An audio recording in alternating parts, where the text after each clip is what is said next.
You're dying. Let's go. It's not straight, mate. No, it's Sorry, mate. It made it worse. Rusty and Fletcher in a hotel in Worcester. Just on the mic, check. Some ideas around the challenge cards. A few people have been asking. So the challenge cards originally created to go through all the mistakes we'd made as coaches. So give feedback in 3 different ways. I thought there was only one when I started. Just used to tell them everything. This is really to explore different ways of giving feedback. Could be peer-to-peer, could be during the session, could be post-session. So there's one card. Second card, general silent attack. There's also a card around the defence. The purpose of the card is to build the awareness. They're going to have to use different skills other than talking and listening, especially around their scan and looking skills. One positive interaction with every player.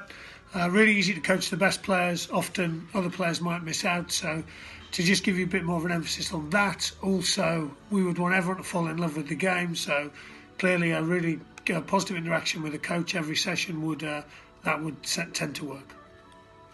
This card here, it's about the size, so it can't be a square, can't be a rectangle. Again, we'll build the general awareness.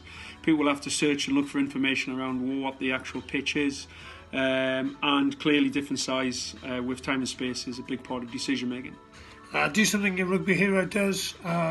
Really nice way to coach, almost a bit like coaching through analogies, as opposed to lots of technical, tactical input. Actually, how does Bowden Barrett play? What would you do if you wanted to play like Bowden Barrett? It gives them a model in their brain and they're much more likely to be able to do it. This card learns something new about the players in the session.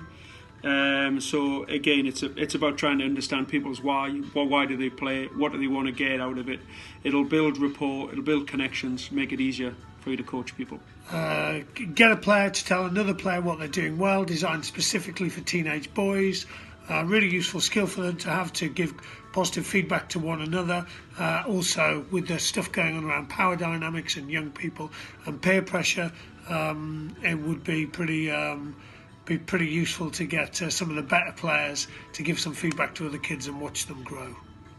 This one's a hold a player up, so hold an attacker to create a turnover. Obviously, just around players or player exploring that skill. And yeah, it's a really important skill that I don't see a huge amount in the game. I was at a school the other day, and this is reflect on the session with players. I asked a couple of kids what was the session like. They said it was nothing like the game. The teachers got favourites and we weren't challenged. I think that would have been a useful conversation to have with the teacher. So actually just allowing the kids an opportunity to reflect with you on the session, they would have probably better awareness of how you coach than you currently do. Only low numbers can kick. Apparently some of them can. So a really good one, just changing the mindset. If you don't know what low numbers is, it's 1 to 8. So just try and change the mindset around what some players who wear those numbers think they can and can't do in the game. Often there's opportunities for low numbers to kick to create good go forward. Skillful, adaptable players. Over and out.